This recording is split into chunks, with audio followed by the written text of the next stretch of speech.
Pļaviņu novada Klintaines pagasta estrādē nu pat aizritējis dziesmām un raitiem deju soļiem piepildīts Pļaviņu novada ģimnāzijas interešu izglītības programmu atskaites koncerts, kas ieskandināja arī vasaras saulgriežu un 11. Latvijas skolu jaunatnes dziesmu un deju svētku tuvošanos.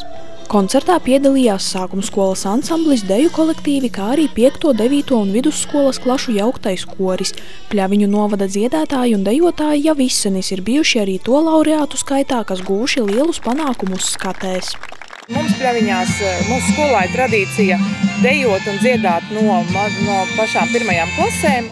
Vēsture skolas stāsta, ka agrāk uz šiem dziesmu svētkiem devās teju vai pusskolas skolēni, un mēs esam bijuši laureāti, esam atveduši arī dziesmu svētku ceļojošo karogu uz Pļaviņām.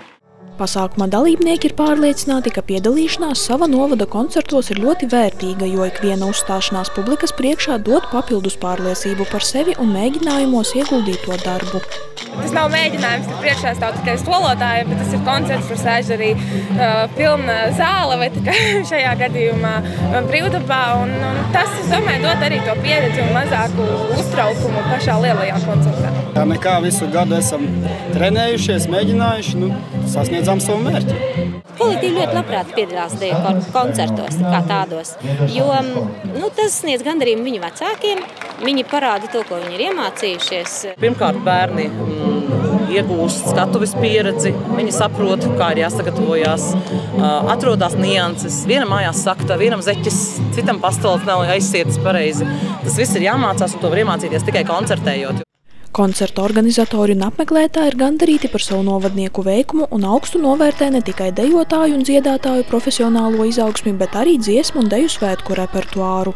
Man ļoti patīk Kārļa Lāča dziesmu cikls, kas ir kora repertuārā. Protams, arī dejotāju repertuārs ir zināms un laikam tomēr tās jestrākās un jautrākās dejas. Kādu laiku mums visā skolā patīk tieši Ābrampolka. Ļoti patīk, viss kārtībā. Interesanti paskatīties, kā dejo jaunatne, kā māk dziedāt. Viss ir ļoti labi. Patīk. Vai ir kāds priekšnesums, kas uzrunāja visvairāk? Jā, protams. Tur, kur dejo mans bērns.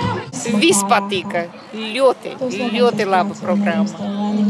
Paldies par koncertu. Mēs esam ļoti apmierināti. Turpmāk 4 Pļaviņu novada ģimnāzijas deju kolektīvu un koru dalībniekus gaida rūpīgs sagatavošanās darbs un intensīvs mēģinājumu grafiks, lai jau jūlijā 11. Latvijas skolu jaunatnes dziesmu un deju svētkos ar lepnumu un gandarījumu izskanētu arī Pļaviņu novada vārds.